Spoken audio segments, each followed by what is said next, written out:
ሰላም ጤና ይስጥልን የዲስከቨር ኤጂ ዩቲዩብ ተከታታዮች በክፍል አንድ ወይም በቀደመው የአይኪው ኢንተለጀንስ ኮንተንት ላይ ባቀረብነው ሐሳብ 69 እና ከዛ በላይ ዝቅተኛ የአእምሮ ብቃት ያላቸው ለማለት ተፈልገው 90 እና ከዛ በላይ ዝቅተኛ የአእምሮ ብቃት ያላቸው የሚል ስለተባለ ስህተቱን ለማስተካከል ነው። በስህተት ላይ ስህተትን ከመደረብ እርማት መስጠት የማስተዋል አንዱ ትሩፋት ስለሆነ ነው።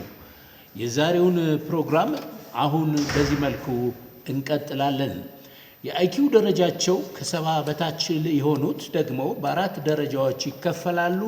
እነዚህም 0 እስከ 20 በጣም ከፍተኛ የአእምሮ ዝግመት ያለባቸው ሲሆን ሙሉ ለሙሉ የቤተሰብና የቅርብ ሰው ድጋፍ ያስፈልጋቸዋል። ከ20 እስከ 35 እነዚህም ከፍተኛ የአእምሮ ዝግመት ያለባቸው ሲሆን በከፊል የቤተሰብና የቅርብ ሰው ድጋፍ ያስፈልጋቸዋል።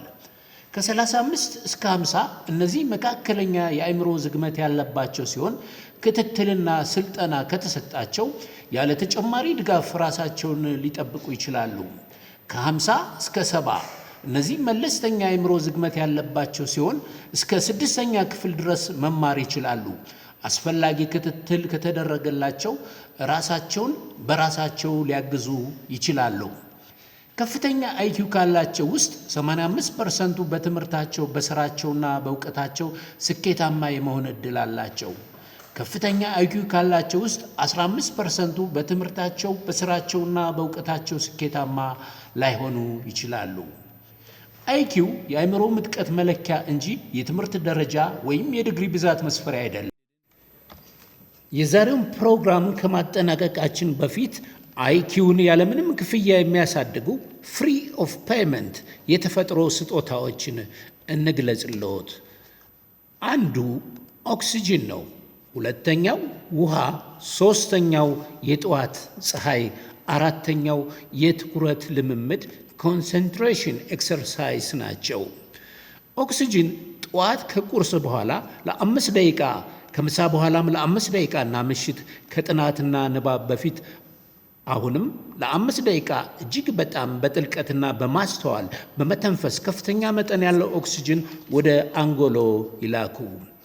ውሃ ጠዋት 2 ብርጭቆ፣ ከቀን እስከ ምሽት ደግሞ ቢያንስ 1 ሊትር ቀዝቃዛ ውሃ ለአንጎሎ ህዋሳት ይጋብዙ። ይህን ካደረጉ የአንጎሎ ህዋሳትም በትክክል ስራቸውን ይሰራሉ። ፀሐይ በማለዳ ጠዋቱ ስራ ወይም ወደ ትምህርት ቤት ከመሄደው በፊት የማለዳ ፀሐይን ለሰውነቶና አንጎሎ ህዋሳት ይመግቡ።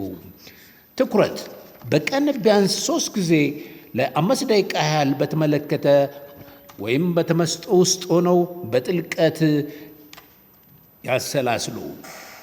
የዛሬው ፕሮግራማችን በዚህ ያበቃል።